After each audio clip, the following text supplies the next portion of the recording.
Dekat lah.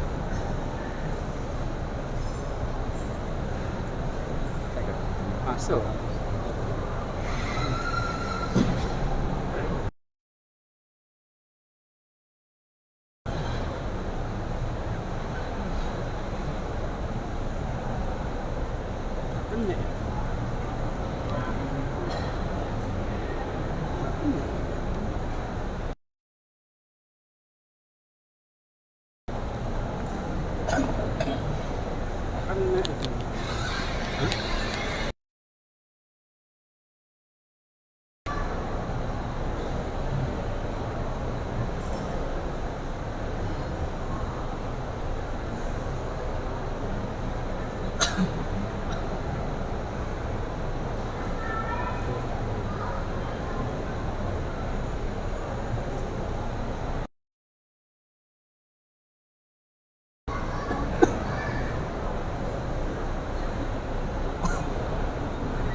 Lancar kan?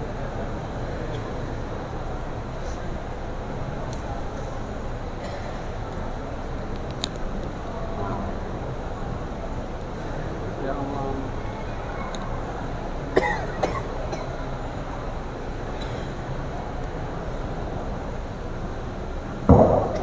Assalamualaikum warahmatullahi wabarakatuh. Waalaikumsalam. Alhamdulillahirabbil alamin. Wassalatu wassalamu ala asyrofil anbiya'i wal mursalin sayyidina Maulana Muhammadin sallallahu alaihi wasallam wa ala alihi wa sahbihi ajma'in. La haula wa la quwwata illa billahil aliyyil azim. Amma ba'd. Aku hormati Saji Ahmadul Gubernur Muhammad Yusuf selaku hadir di Senat Pesantren, juga Allah hormati Aku Saji Zainal Abidin Gubernur Muhammad Yusuf selaku takmir Masjid Agung Surabaya, juga saya hormati Dewi Mengasuh atau pesantren Darul Futuh wonten Andaan Pasuruan, juga saya hormati Agus Haji Abdul Ghafar Bintu Dai Santri Sepanjang, juga para Kiai para Ustaz. Mudah-mudahan Allah selalu memberikan dan merupakan rahmat Allah kepada kita semua, khususnya kepada beliau-beliau. Mudah-mudahan diberikan kekuatan, diberikan kesabaran, istiqomah, saged makmuraken Masjid Agung Surabaya. Para jamaah majelis sholat tasbih yang berbeda Masjid Agung Surabaya dan dirahmati oleh Allah. Alhamdulillah, malam hari ini kita semua masih diberikan kesempatan dan masih oleh Allah masih bisa mendapati bulan Ramadan, lebih-lebih masih dipertemukan dengan 10 hari akhir, 10 hari yang terakhir bulan Ramadan. Ini adalah bagian yang paling penting, yang paling utama dari seluruh bagian bulan Ramadan. Dan malam hari ini, di malam yang ke-23, kita juga masih diberikan kepastian bisa menghidupkan malam 10 hari terakhir Ramadan. dengan melanjutkan rutinitas kita setiap ahad wakil kalau di waktu siang, khusus di bulan Ramadan kita letakkan waktu malam. Dan kebetulan kita bertepatan dengan malam yang ke-23, di mana ahad wakil itu besok ini sudah malam ahad. Dan malam 23 ini malam yang disebutkan oleh Al-Imam Hujjatul Islam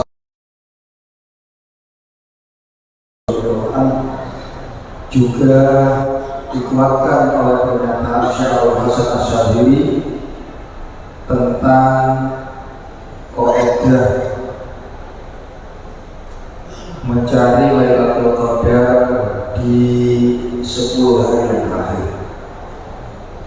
Imam Al-Ghazali mempunyai satu kaidah, inna Lailatul Qadri tu'lamu bil yaumil awwal min syahr Ramadan. Sesungguhnya Lailatul Qadar itu bisa diketahui dengan melihat hari yang pertama dari bulan Ramadan. Fa in kana awwaluhu yaumal ahad awil arbi'a fa hiya lailatul isnin. Jika awal Ramadan itu hari Ahad atau hari Rabu, maka Lailatul Qadar itu terjadi di malam yang ke-29. Fa in kana awwaluhu yaumal isnaini fa hiya lailatul 21. Jika awal Ramadan itu hari Senin, Lailatul Qadar ada pada malam yang ke-21.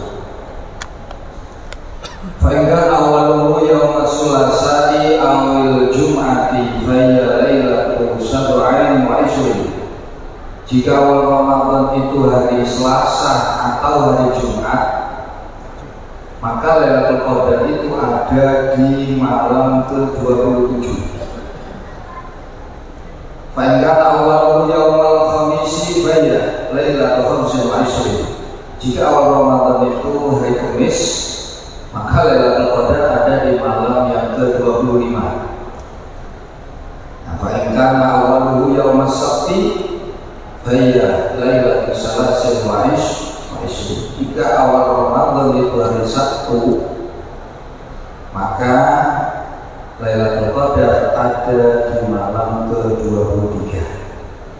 Nah, kita kemarin mengawali puasa di hari Sabtu. Insyaallah merunut pada pernyataan seorang ulama besar yang bergelar Hujjatul Islam. Hujjatul Islam ini dalam istilah ahli hadis, beliau hafal hadis minimal 3.000 hadis, 300.000 hadis, 300.000. Ini mendapat gelar Hujjatul. Kalau Al-Hafidh masih 100.000. Dan kita tahu Imam Al-Ghazali ini panutan di dalam ilmu tasawuf, di dalam ilmu fikih. Dia juga menjadi panutan madhab. Dan mudah-mudahan malam hari ini, di malam yang ke-23 ini adalah malam. Ada apa dengan Lailatul Qadar? Lailatul Qadar ini malam Al-Qadar. Al-Qadar ini ada banyak arti. Ada Al-Qadar itu bermakna asyaraf, malam kemuliaan. Ada yang bermakna Lailatul Qadar, Al-Qadar ayat Al-Qadar wal hukum, malam ketetapan, malam keputusan. Di mana di malam itu Allah memutuskan semua ketetapan makhluknya untuk 1 tahun ke depan. Lailatul Qadar. Makanya disebutkan Lailatul Qadar tanazzalul malaikatu war-ruh. Mereka turun untuk memberikan ketetapan makhluk selama 1 tahun ke depan.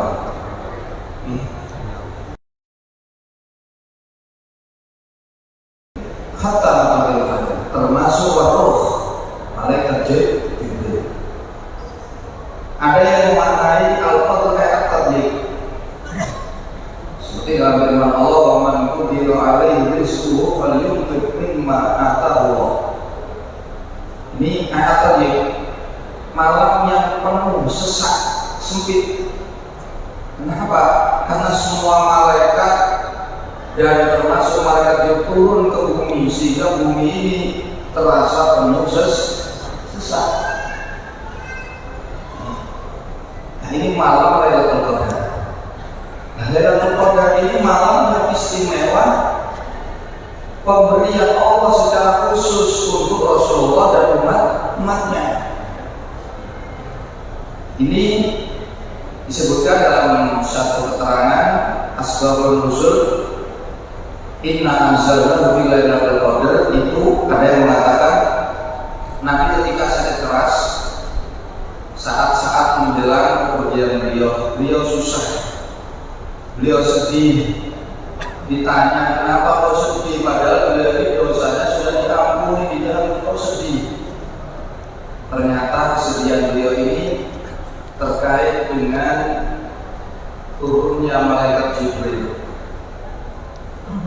Beliau berpikiran, kalau aku meninggal dunia, siapa nanti yang menyampaikan salam Allah untuk umat saya? Biasanya Jibril. Nah, kalau saya sudah pergi, Jibril tidak akan turun, nanti susah. Akhirnya Allah Maha tahu kesedihan hambanya, dibalas dengan Allah berikan Lailatul Qadar. Lailatul Qadar khairun min alfi syahr, tanazzalul malaikatu wa ruhu fiha bi'izni rabbihim min syahri Ramadan. Cari Lailatul Qadar yang menjadi polemik dari para ulama, termasuk kalangan Imam Ahmad. Imam Syafi'i memberikan pandangan Lailatul Qadar itu tetap hanya kalau tidak di malam 21, malam 23.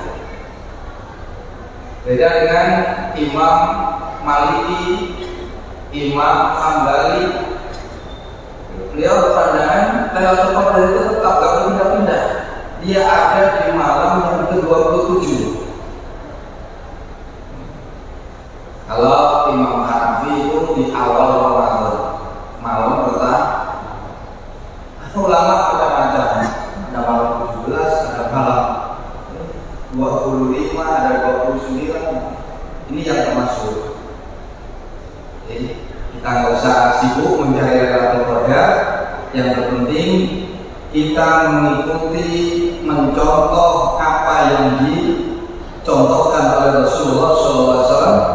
Beliau ketika masuk 10 hari yang terakhir, Nabi itu tidak pernah absen iktikaf dari malam sampai subuh. Itu selama 10 hari yang terakhir.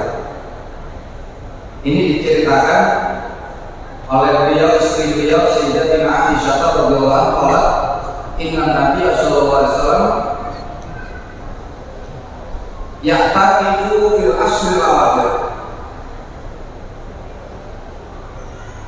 hatta tawaffahu summa iktaka azwajuhu min ba'di. Hadis dari Imam Bukhari.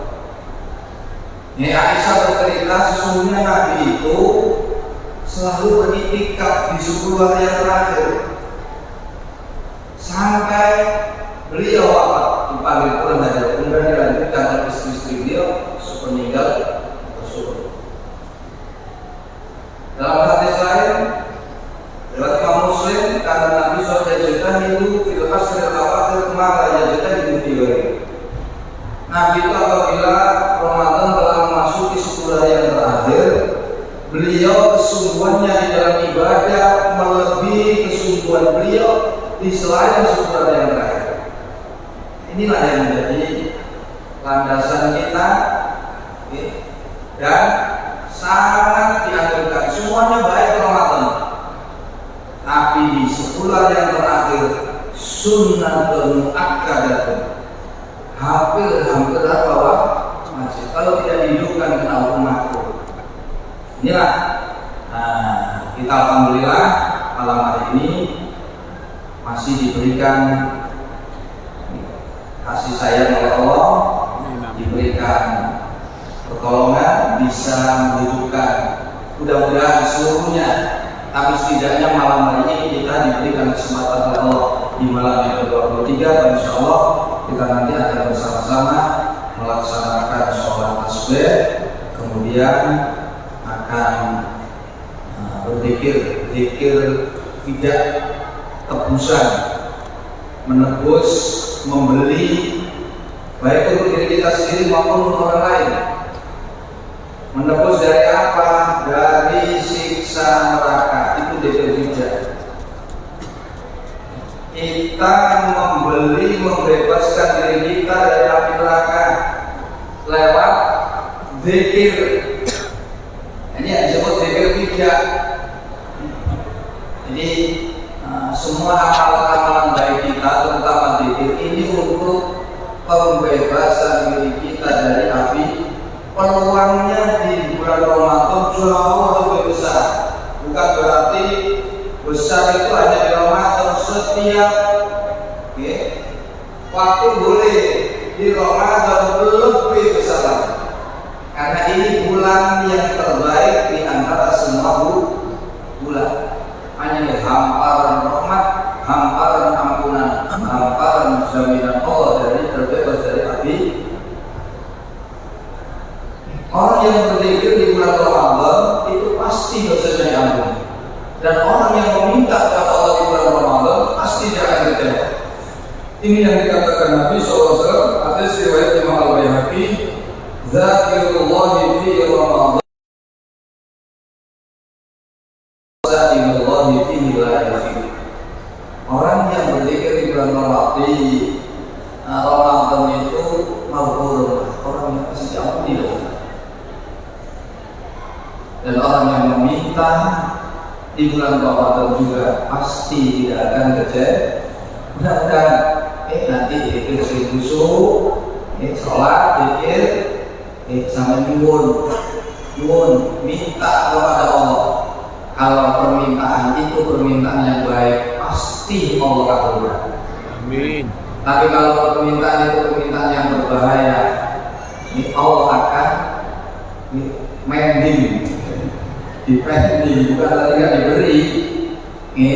Karena kita masih belum patuh, tidak baik untuk kita. Meskipun menurut kita baik, tapi timingnya belum tepat. Ya, yang penting kita meminta, kita hidupkan malam. Siapa yang menghidupkan malam Lailatul Qadar, man ahya Lailatul Qadri dzukira lahu ma taqaddama min dhanbi wa ma ta'akhkhar.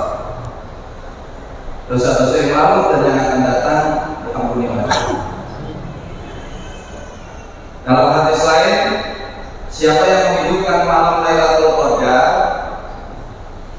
la yakum fi maqamihi illa yughfaru lahu wa liwalidayhi. Tidak ada kecuali satu.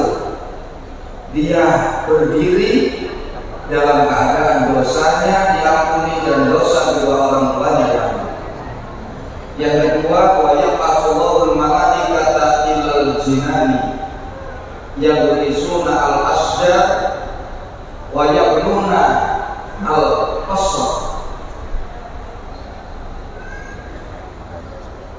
Yang kedua, Allah memerintahkan malaikat agar pergi ke surga untuk menanam pohon dan membangunkan satu rumah tingkat, satu gedung. Dan Allah memerintahkan malaikat itu untuk membikinkan sungai bagi orang yang menghidupkan malam Lailatul Qadar. Yang ketiga, wala yakhruju minad dunya hatta yara dzalika kullah. Dia tidak akan mati kecuali telah melihat apa yang telah Allah berikan saat dia menghidupkan Lailatul Qadar. Diketokno wit-witane kolam renang diketokno gedung. Ini bukan mati, nek gak nopo. Ini artinya umur Lailatul Qadar pasti ada surga, pasti ada surga. Karena dosanya seumur hidup diampuni. Kata Syekh Tajuddin As-Subki, Lailatul Jumat tukaffiru dzunubal usbu, wa lailatul nisfi min Sya'ban tukaffiru dzunubal sanati. Walailatu wa ihya lailatil qadri tukaffiru dzunubal umri. Menghidupkan malam Jumat menghapus dosa seminggu. Menghidupkan malam nisfu Sya'ban menghapus dosa selama 1 tahun. Tapi menghidupkan malam Lailatul Qadar menghapuskan dosa seumur hidup. Ini harapan kita. Mudah-mudahan semuanya Allah turunkan untuk kita malam hari ini. Dan untuk sholat tasbih seperti biasa apa mau perlu singkat malam jadi sholat tasbih itu 4 rakaat, bisa dikerjakan di waktu malam, bisa dikerjakan di waktu siang, bisa 1 salam 4 rakaat, 1 salam, bisa 4 rakaat 2 salam.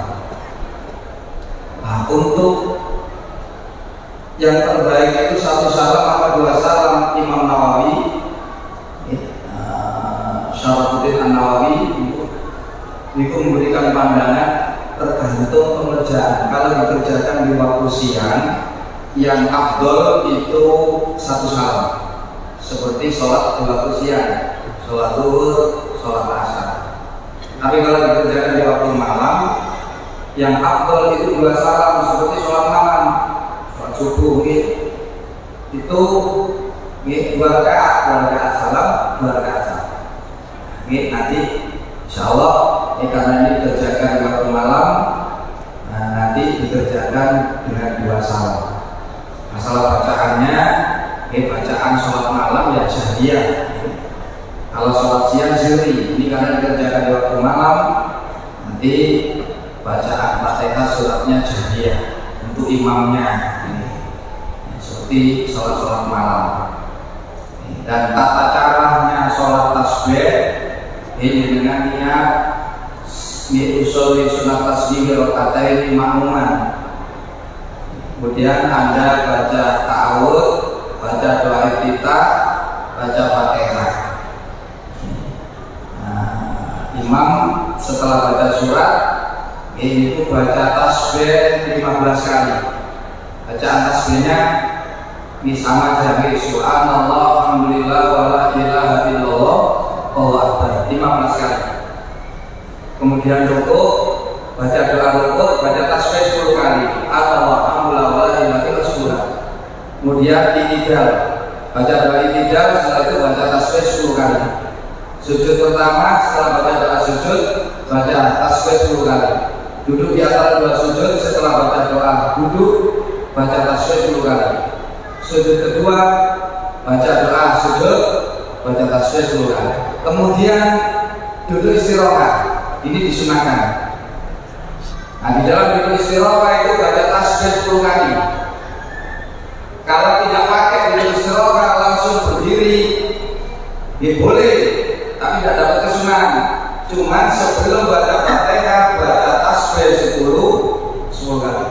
Tapi kalau sudah duduk istirahat, saat berdiri juga nggak baca tasbih, nanti baca tasbihnya setelah baca suratnya 15 kali. Jadi sholat tasbih itu 4 rakaat. Di dalam sholat itu membaca 300 tasbih, masing-masing rakaat 75 kali.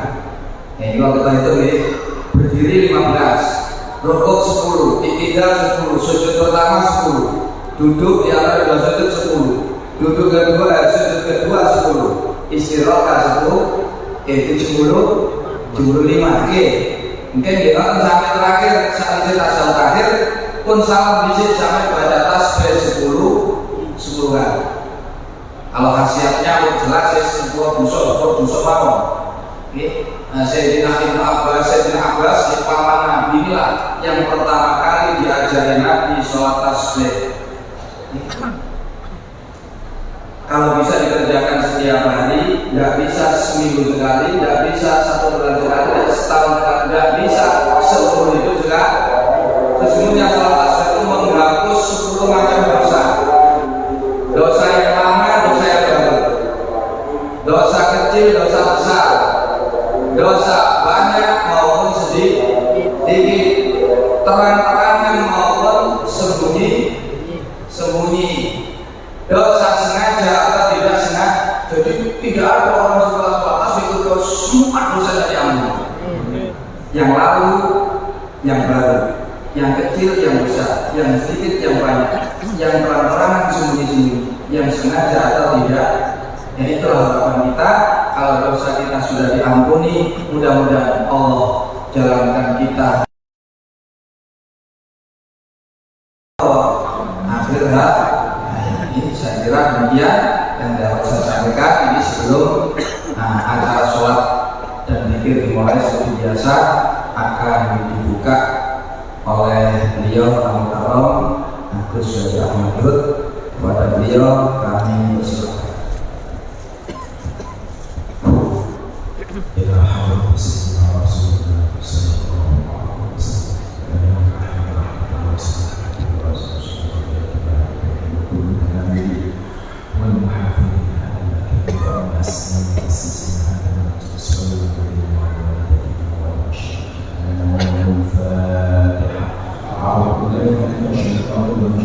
Bismillahirrahmanirrahim. Alhamdulillahi rabbil alamin. Ar-Rahmanir Rahim. Maliki yaumiddin. Iyyaka na'budu wa iyyaka nasta'in. Ihdinas siratal mustaqim. Shiratal ladzina an'amta 'alaihim ghairil maghdubi 'alaihim waladdallin. Rabbil ighfirli wa li walidayya